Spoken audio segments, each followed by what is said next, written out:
이사야 55장 1절부터 13절입니다. 이사야 55장 1절부터 13절 한 절씩 교독하겠습니다.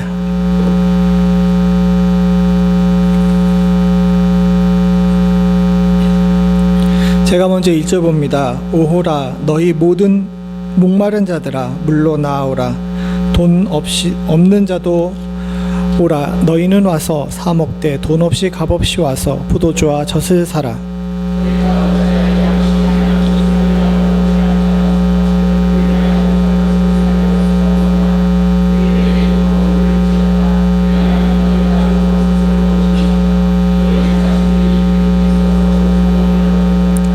너희는 귀를 기울이고 내게로 나와 들으라. 그리하면 너희의 영혼이 살리라. 내가 너희를 위하여 영원한 언약을 맺으리니 곧 다윗에게 허락한 확실한 은혜이니라.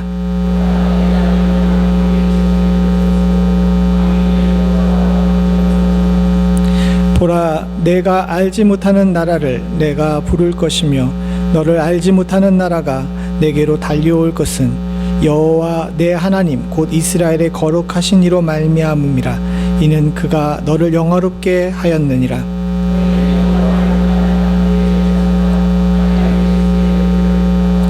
악인은 그의 길을, 불의한 자는 그의 생각을 버리고 여호와께로 돌아오라. 그리하면 그가 긍휼히 여기시리라. 우리 하나님께로 돌아오라. 그가 너그럽게 용서하시리라.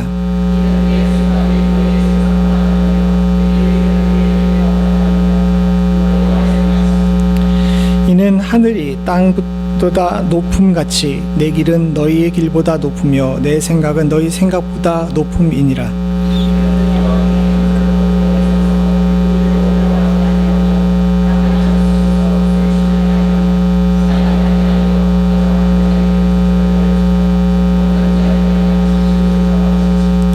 내 입에서 나가는 말도 이와 같이 헛되이 내게로 돌아오지 아니하고 나의 기뻐하는 뜻을 이루며 내가 보낸 일에 형통함이니라.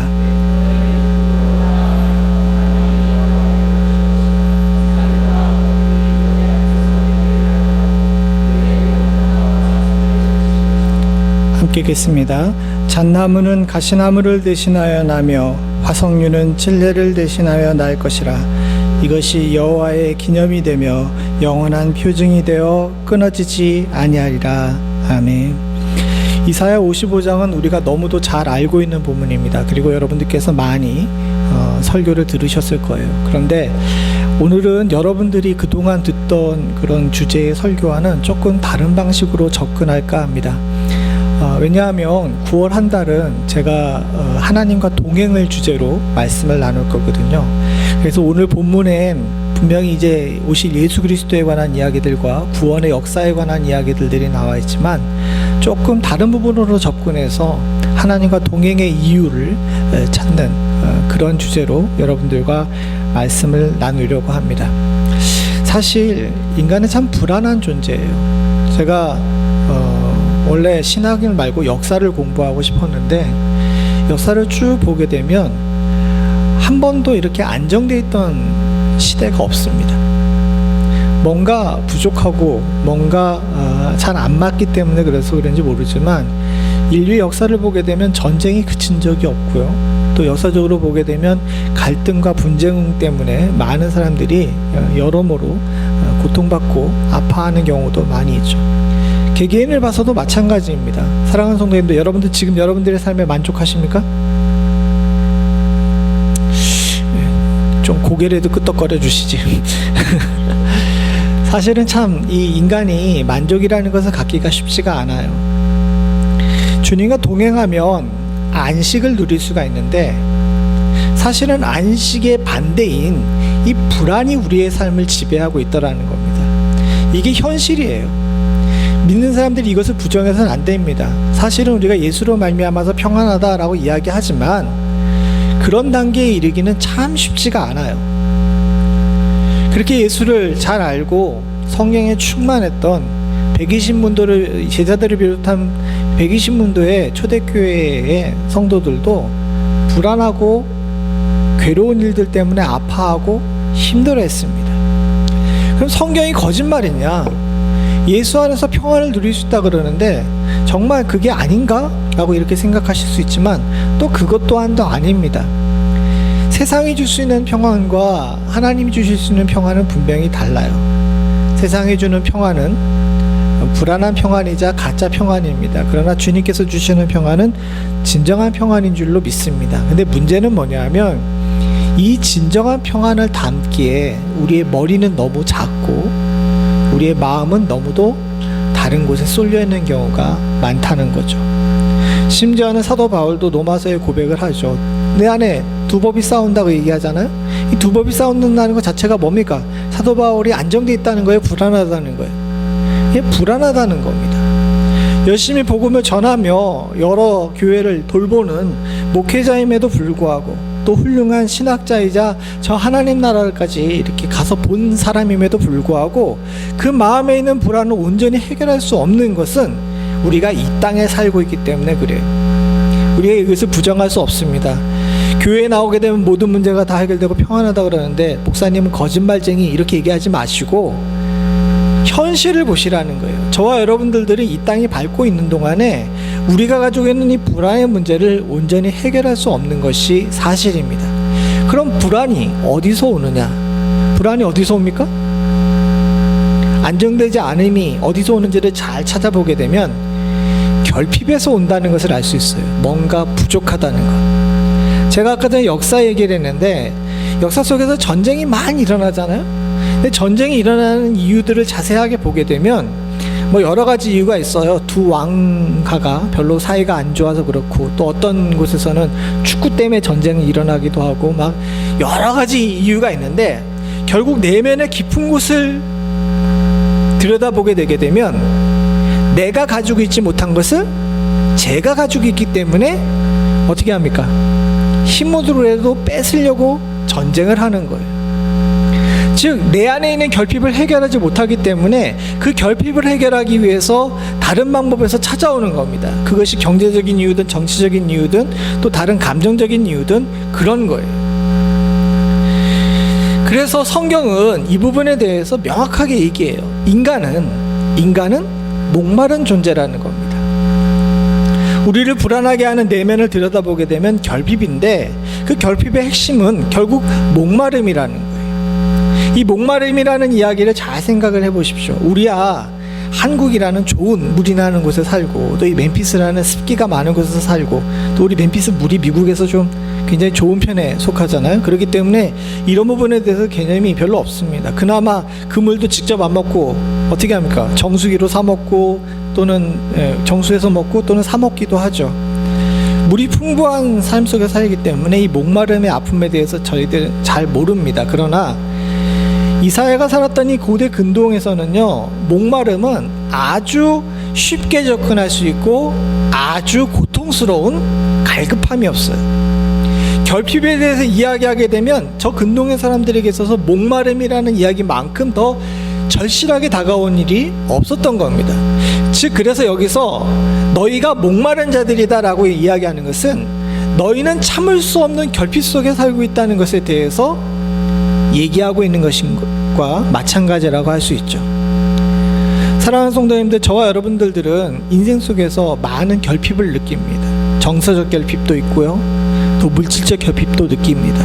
그래서 아까 전에 제가 여러분들한테 여쭤볼 때 평안하십니까? 라고 물어봤을 때 대답을 쉽게 못하는 것이 그 결핍에 대해서 내가 느끼고 있기 때문에 그래요. 그리고 실제적으로 우리는 목마른 자들입니다. 이것에 대해서 많은 사람들이 연구를 했어요. 저기 밑에 나와 있는 사람들 있죠. 요한 고트프리트 폰 헤르더. 전 이 사람 이번에 설교 준비하면서 공부하면서 발견한 사람인데 괴테의 스승입니다. 사실 밑에 있는 아놀드 갤레는 굉장히 유명한 사람이에요. 저 사람이 결핍의 철학이라는 그 학문적 토대를 세워서 신학이나 일반 철학이나 사회학과 심지어는 예술과 의학에도 많은 영향을 끼친 사람이에요.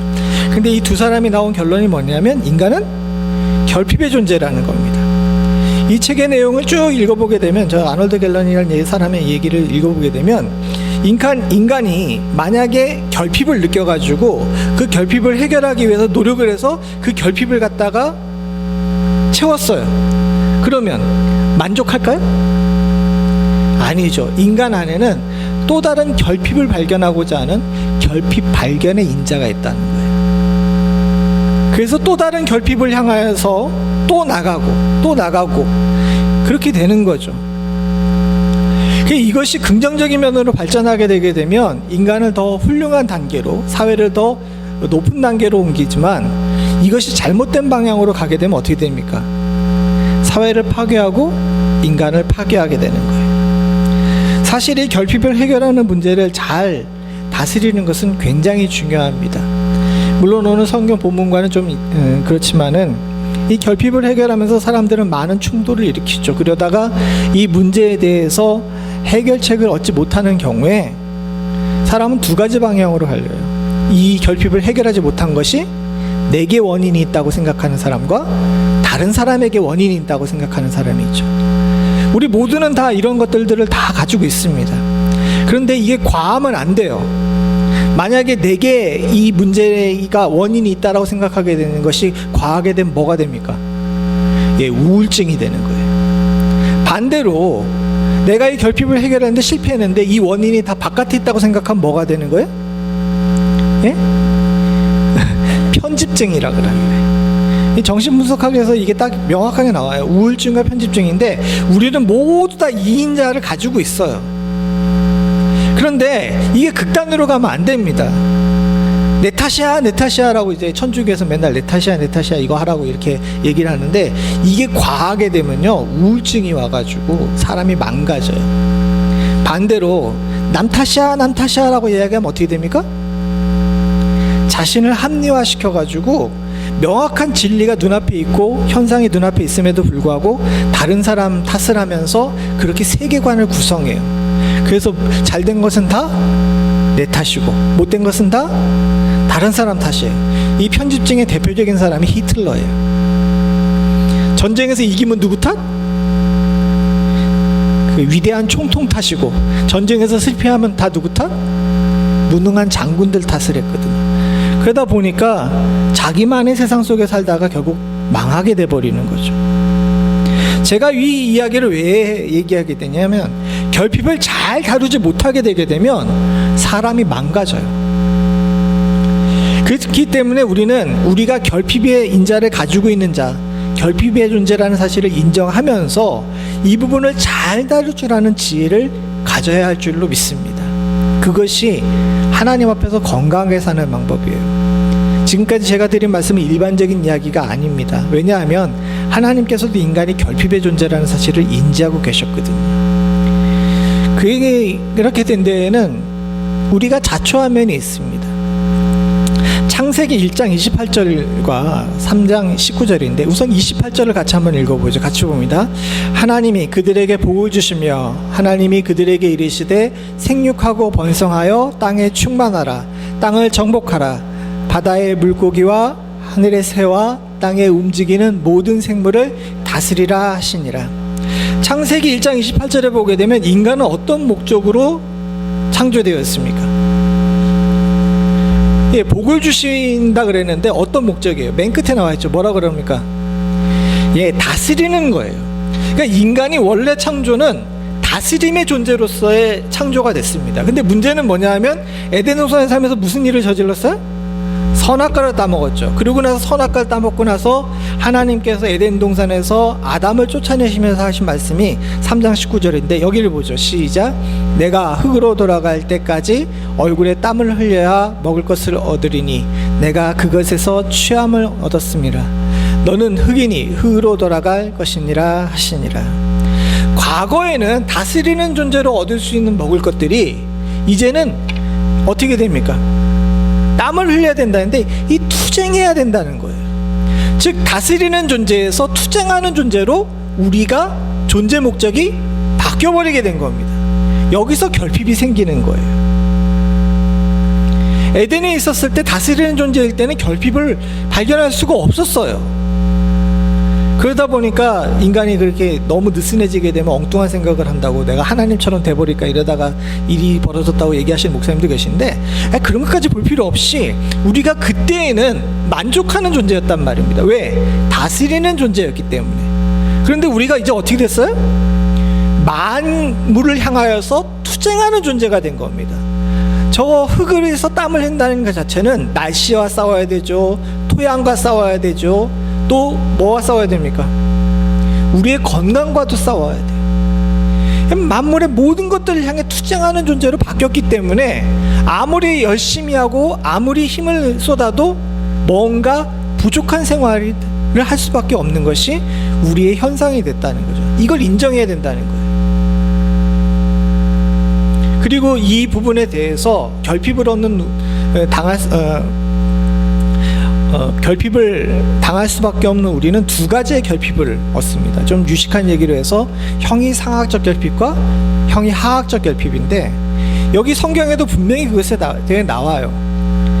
이 이사야 55장 1절에 보게 되면 오호라 너희 모든 목마른 자들아 물로 나오라 라고 이야기하면서 그 다음에 찍는 것이 뭡니까? 돈이에요. 돈. 근데 이것은 단순히 돈만을 이야기하는 것이 아닙니다. 뒤에 나와 있는 2절을 보게 되면 은을 달아주고 뭐 이런 것들, 배부르지 못할 것을 위해 수고를 얘기하는데, 이게 형이하학적인 것들에 관한 대표적인 예예요. 무슨 얘기냐 하게 되게 되면, 인간이 물질 관한 부분 또는 형이하학적인 부분이라고 얘기하니까 우리의 욕망에 관한 부분들에 대해서 만족함이 있냐는 겁니다. 제가 오늘 어려운 얘기들만 하고 있는데, 프로이드의 그 심리학에 보게 되면 리비도라는 게 있죠. 리비도가 뭡니까? 성적 욕구를 얘기하는 거예요. 성적 욕구인데 이 성적 욕구가 채워지느냐는 거죠. 심리학적으로 보게 되면 여자도 남자도 성적 욕구는 채워지는 것이 아니에요. 단계별로 계속 점진적으로 상승하는 거지. 마찬가지입니다. 성욕만 거기에 해당되는 것이 아니에요.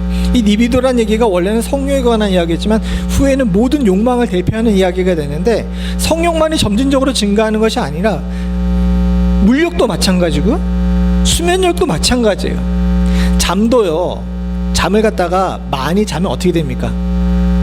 더 자게 돼요. 계속 잘 수 있습니다. 식욕도 마찬가지입니다. 요즘 유튜브를 보게 되면 엄청나게 많이 먹는 사람들 많잖아요. 그 사람들이 처음부터 엄청나게 많이 먹었을까요? 처음엔 라면 한 그릇을 시작했는데 한 그릇 먹으니까 좀 부족해. 그러니까 어떻게 됩니까? 라면 한 개 반을 끓이게 되죠. 그러다 보니까 이것도 먹을 만한데 반 개씩 끓여가지고 반 남은 거 버리는 것보다는 어떻게 한다? 두 개를 끓이겠다. 이렇게 하면서 점점 늘어나는 거예요. 인간이 그런 존재라는 겁니다. 왜? 우리는 참을 수 없는 욕구가 우리 안에 숨어져 있어요.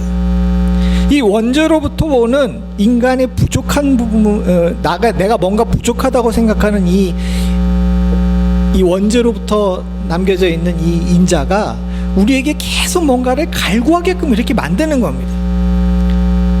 그래서 물질에 관한 이런 부족한 부분들에 대해서 계속 생각하게 만드는 거죠. 이 결핍에 대해서 여러분 인정을 해야 돼요. 통장에 10만 불 가지고 계신 분 계십니까? 만족해요? 목사님 왜 10만 불? 이렇게 얘기하시는데 100만 불 가지면 만족할 것 같아요? 아니에요. 수백억 불을 가진 사람들도 탐욕 때문에 더 많은 것들을 취하기 위해서 단 몇 푼 가지고 사는 사람들을 갈취하는 것이 인간입니다.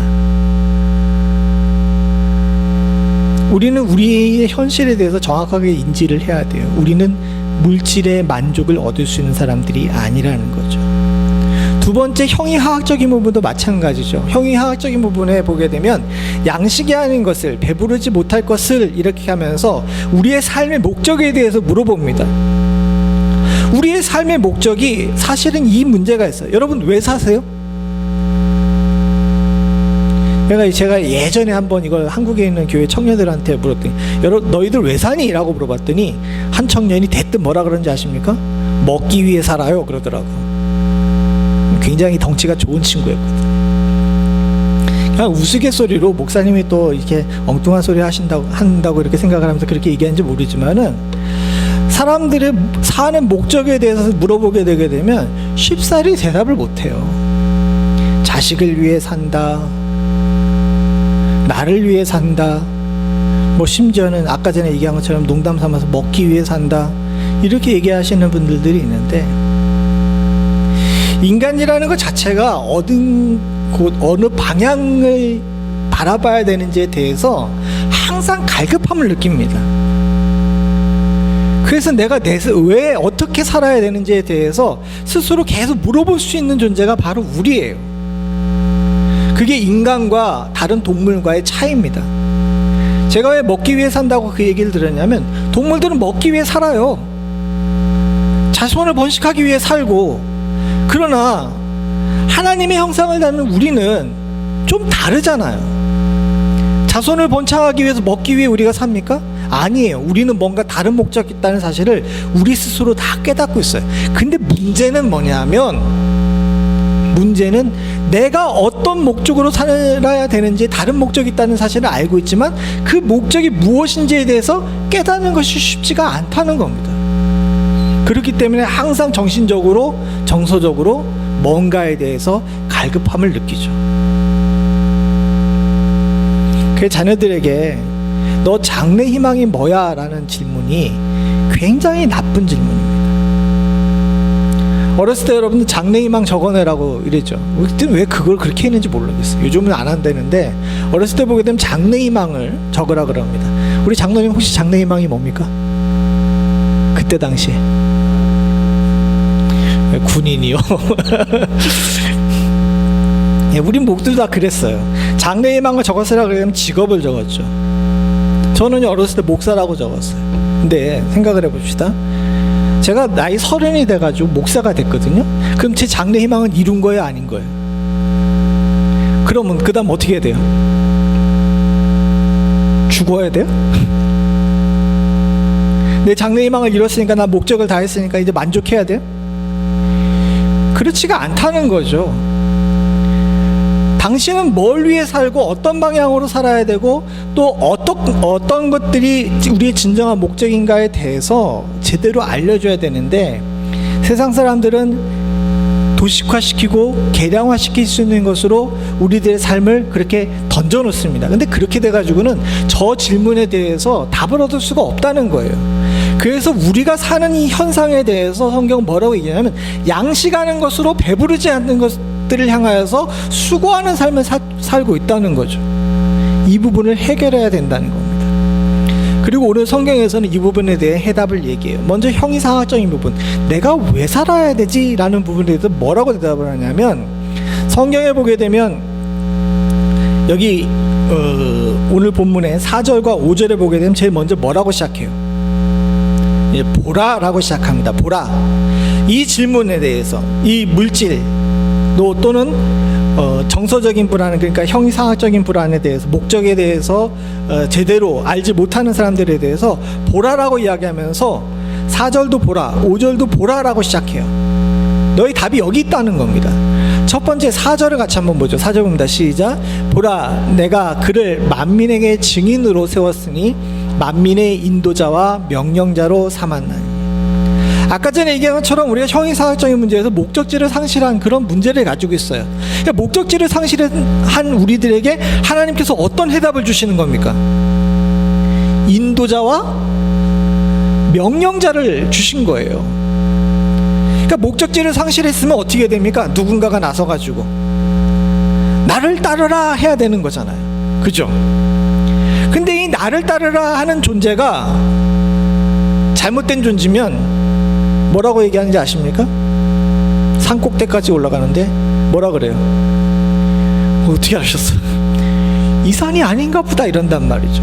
근데 다행스럽게도 여기 나와 있는 보라, 내가 그를 만민에게 증인으로 세웠고 우리의 목마른 우리들의 목적지를 상실하고 따라 엉뚱한 데로 다니고 있는 우리들에게 인도자로와 명령자로 삼으셨다 그랬는데, 여기 나오는 그가 누굽니까? 예수 그리스도신 거예요.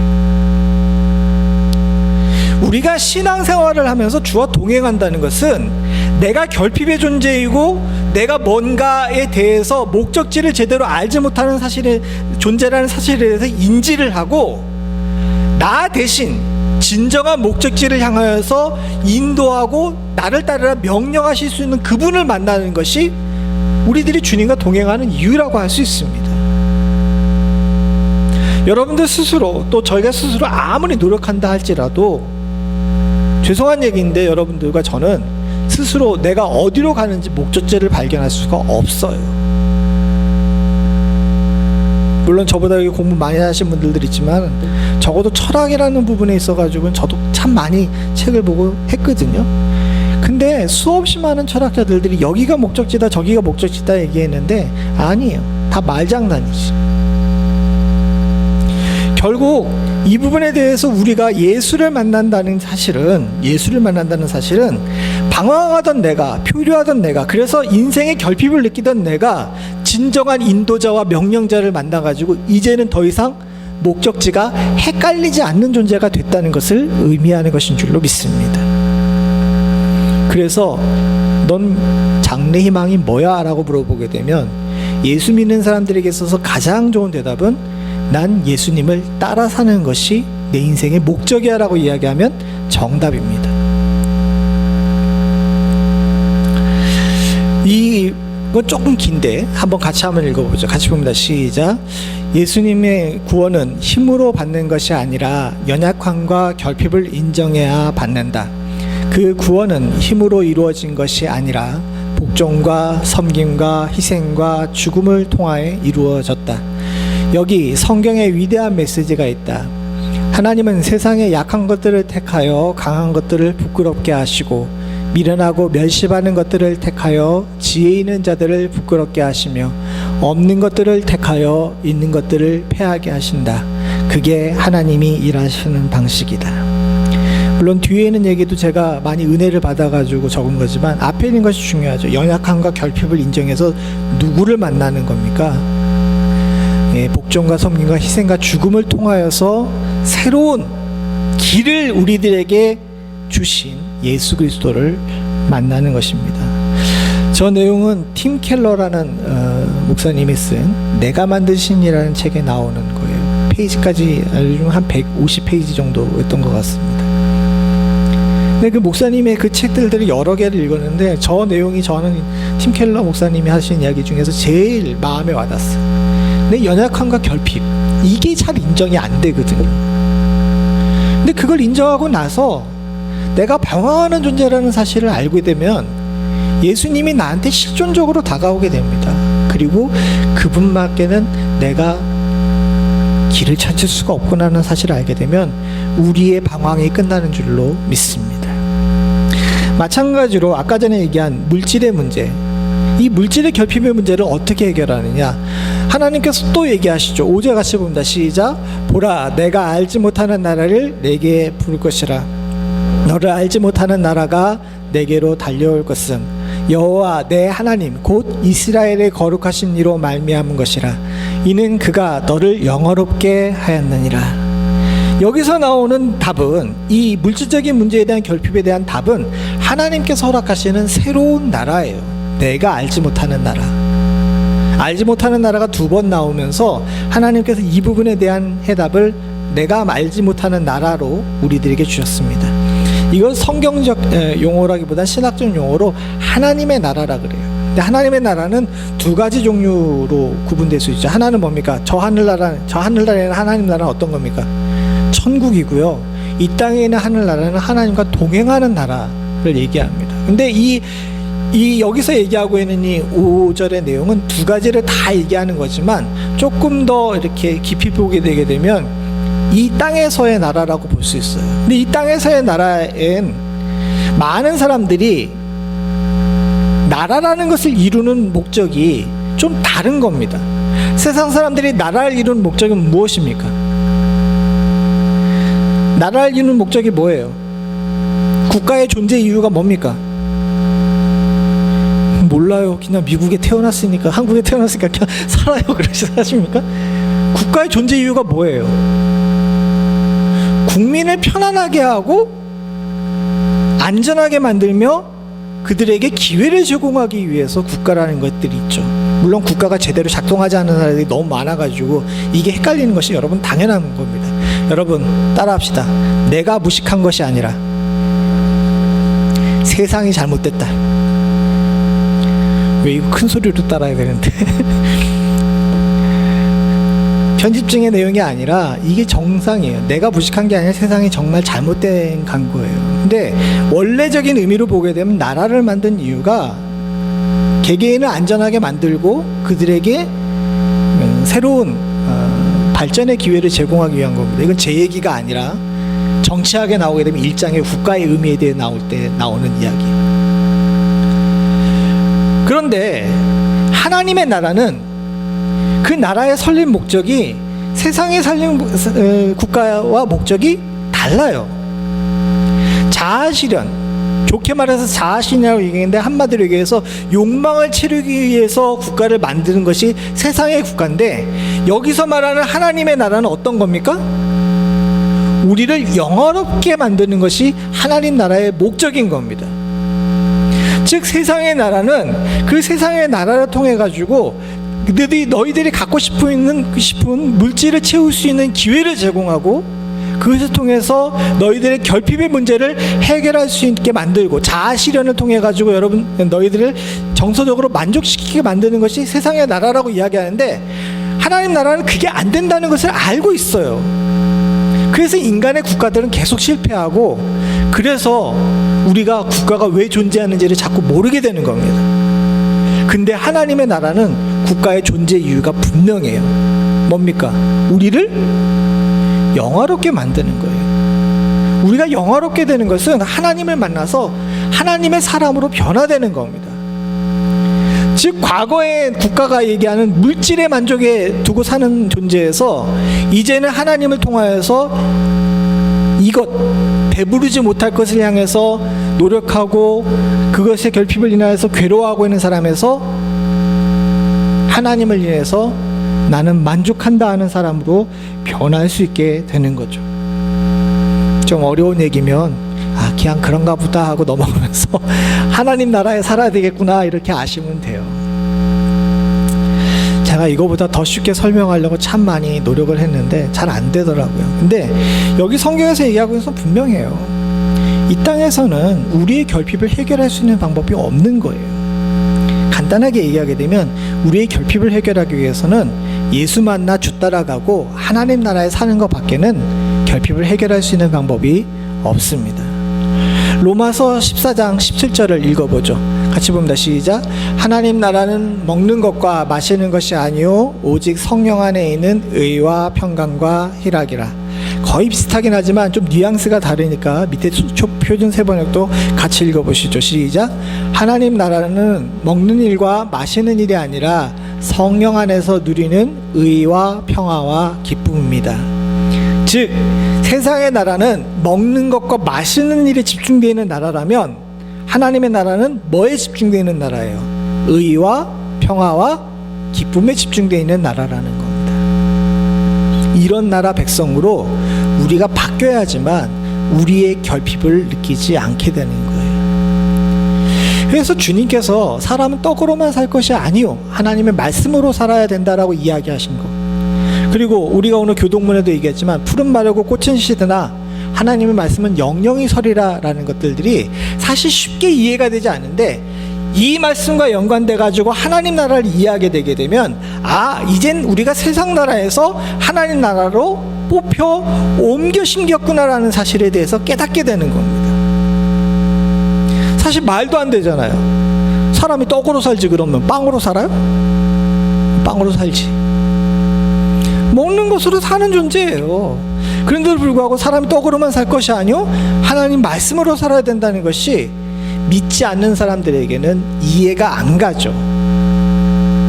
그러나 하나님 나라에 사는 저와 여러분들은 이 말씀의 본의가 무엇인지를 알게 되는 줄로 믿습니다. 주님께서는 우리의 결핍을 해결하시기 위해서 너희들이 진정으로 바라봐야 될 것이 무엇인지에 대해서 분명히 얘기하셨고, 그리고 그것을 따라 사는 하나님 나라 백성들은 이제 더 이상 결핍으로 인해 고통받는 존재가 아니라 하나님의 자녀로 영화롭게 살 수 있는 그런 능력을 갖게 하시는 줄로 믿습니다. 말은 좋죠. 그런데 이걸 어떻게 실천하겠습니까? 사실 이 실천의 문제는 지금까지 계속 우리가 고민해야 될 문제예요. 그런데 오늘 성경은 그것을 간단하게 세 개로 이야기합니다. 빠르게 보죠. 첫 번째는 뭐냐면 6절부터 7절입니다. 같이 보죠. 시작. 너희는 여호와를 만날 만한 때에 찾으라. 가까이 계실 때에 그를 부르라.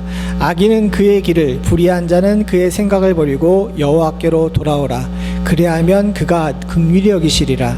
우리가 하나님께로 돌아오라. 그가 그를 너그럽게 용서하시리라. 내가 겪고 있는 결핍, 형이상학적이고 형이하학적인, 즉 목적을 상실하고 물질에 매여있는 우리 삶을 예수 만나서 목적을 찾고 하나님 나라에 있어가지고 우리가 만족을 얻는다 그랬는데, 이걸 어떻게 우리가 할 수 있느냐는 거예요. 첫 번째 얘기하고 있는 것은 뭐냐면 찾고 부르라는 겁니다. 찾고 부르라. 즉 하나님을 찾아야 된다는 거예요. 여러분, 그래서 왜 앞에 나와 있는 목마르다는 이야기가 나왔냐면, 여기만 나온 것이 아니라 시편에도 그 얘기가 나와요. 목마른 사슴 이야기가 시편 63편에도 나와 있는데, 거기 목마른 사슴이 시냇물을 찾듯이라고 나오잖아요. 근데 왜 그럽니까? 내가 아까 전에 그 얘기했던 팀 켈러 목사처럼 연약하고 결핍 있는 존재라는 사실을 알고 갈급해서 누군가를 찾아야 된다는 거예요. 인생의 진정한 문제는 뭐냐면, 내가 결핍의 존재라는 사실을 알지 못하고, 내가 목마른 존재라는 사실을 알지 못하고, 죄에 취해서 나를 망가뜨리는 썩은 물을 마시면서도 이게 썩은 물인지 모른다는 것이 인생의 가장 큰 문제라는 겁니다. 예를 들어 보게 되면, 아프리카에 있는 한 청년이 한국으로 유학을 왔어요. 한국으로 유학을 와가지고 이 사람이 제일 놀란 게 뭔지 아십니까? 뭔지 아십니까? 물이에요, 물. 그가 살고 있던 동네에서는 맨날 어떤 물을 먹었어요? 흙탕물을 먹은 거예요. 그 안에 온갖 세균이 살고 막 그런데도 불구하고 그냥 흙탕물을 먹었어요. 그게 당연했어요. 왜? 자기만 먹는 것이 아니라 온 동네 사람들뿐만 아니라 온 나라 사람들이 그런 물을 먹었거든요. 근데 공항에 와가지고 한국에 도착했더니 공항서부터 물이라는 존재가 어떻게 돼요? 굉장히 투명한 거야. 아, 이게 진짜 물이라는 것을 알게 된 거예요.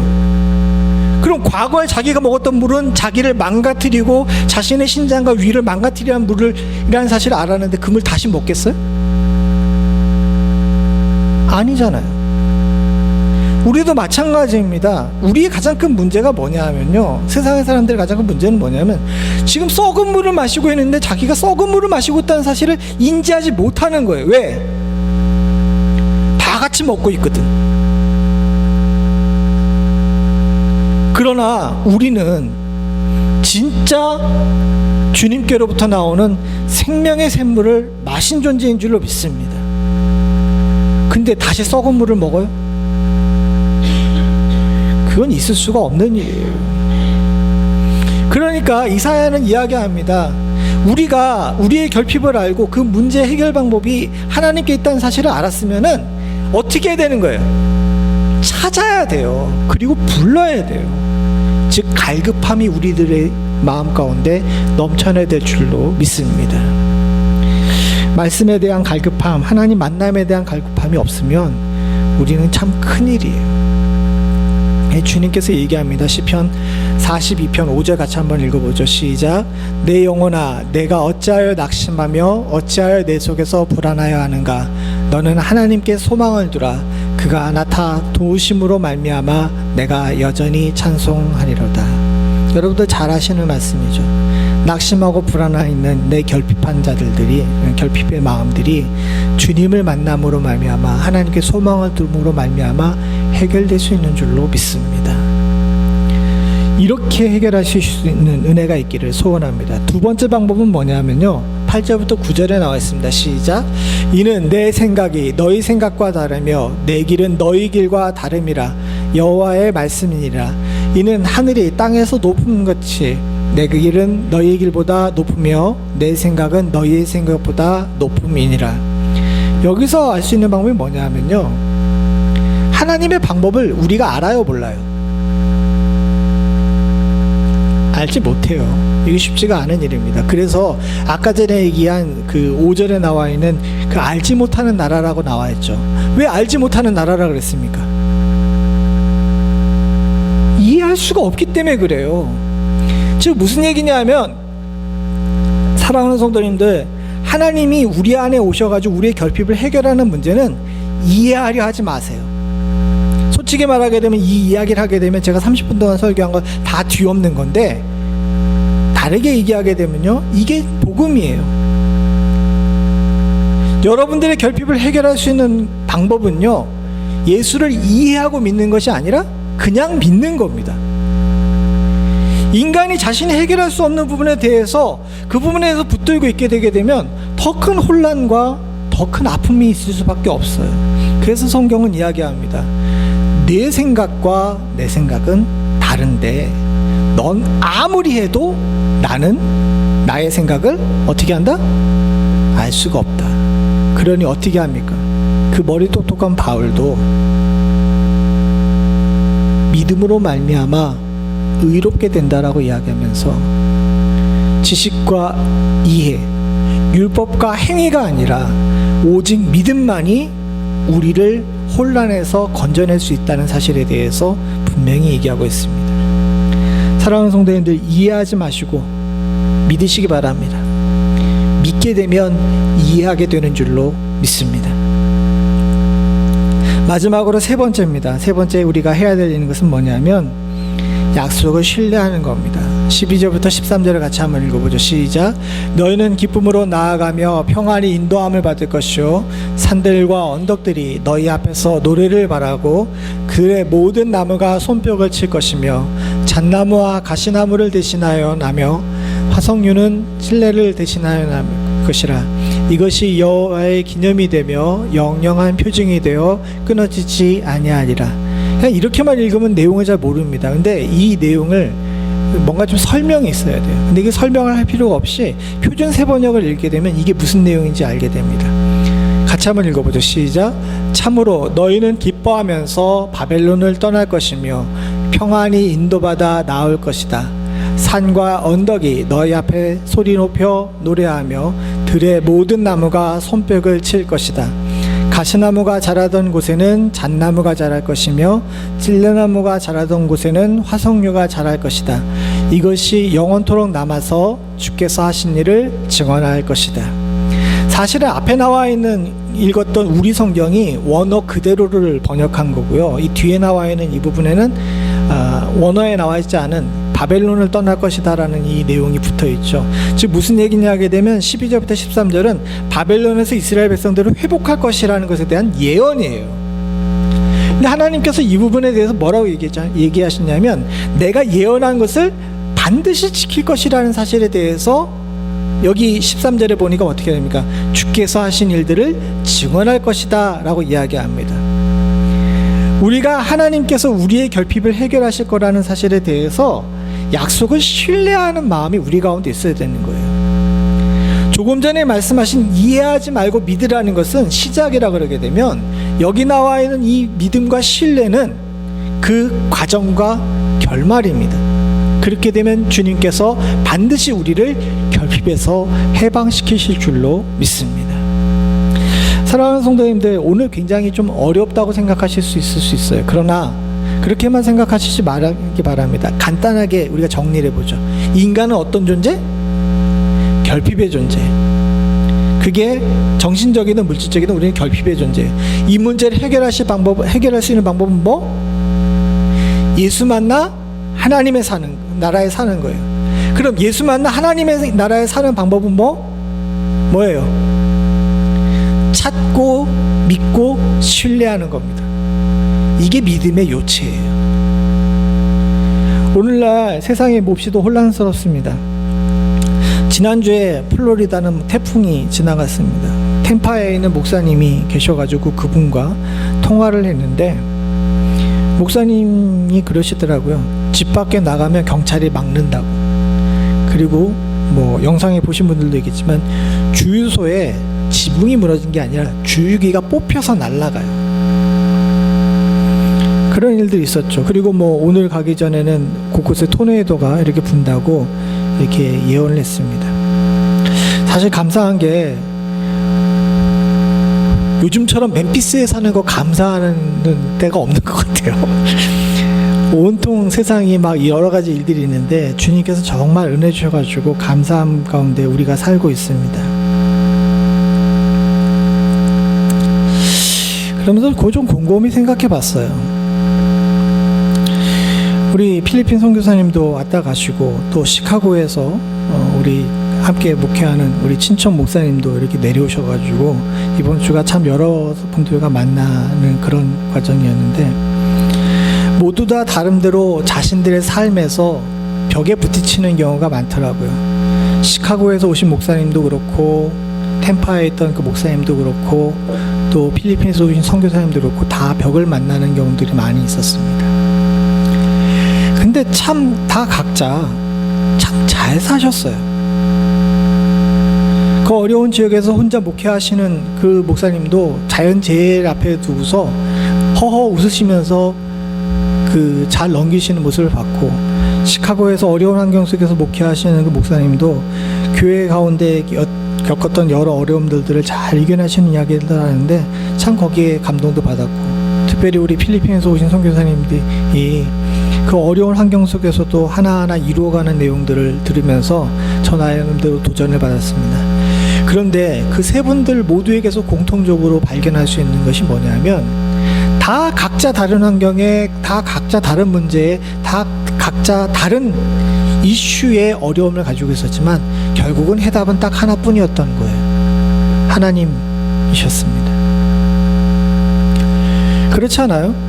국적이 다르고 사는 지역이 다르고 환경이 다르고 어떤 아픔이 있는지 다 각각 다르지만 결국 우리 인생 속에 나와 있는 문제와 결핍을 해결할 수 있는 답은 하나님 한 분뿐이라는 겁니다. 여러분들도 다 마찬가지입니다. 여러분들이 가지고 있는 아픔, 제가 가지고 있는 아픔이 다 각자 달라요. 그리고 각자 느끼고 있는 결핍도 각 다릅니다.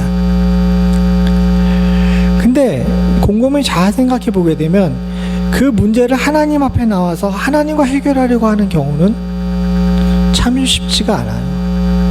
그렇기 때문에 우리 결핍의 문제가 빨리 해결이 안 되고 계속 우리를 못 살게 구는 것 같습니다. 사랑하는 성도님들, 저도 그렇고 여러분들도 그렇고 가장 간단하고 쉬운 방법으로 빨리 해결하실 수 있는 그런 지혜를 가질 수 있기를 소원합니다. 결핍을 느낄 때 많은 사람들이 이것저것 해보다가 결국 안 되면 하나님께 찾아옵니다. 그죠? 근데 우리는 그렇게 살지 말고 결핍을 느끼면 이것저것 해보고 주님을 찾아가는 것이 아니라 어떻게 하면 돼요? 주님부터 찾아가면 되는 줄로 믿습니다. 사랑하는 성도님들, 이 지혜를 우리가 아실 수 있는 은혜가 있기를 간절히 소원합니다. 왜 주님께서 부를 만할 때, 찾을 만할 때 우리 보고 나오라 하시는지 기억하실 수 있는 은혜가 있기를 소원합니다. 주님은 우리를 꾸짖지 아니하시고 너그럽게 용서하시면서 긍휼히 여기실 줄로 믿습니다. 그런 주님과 함께 동행하셔서 여러분들과 저도 결핍에서 해방될 수 있는 귀하고 복된 은혜가 있기를 간절히 소원합니다. 같이 기도하시겠습니다.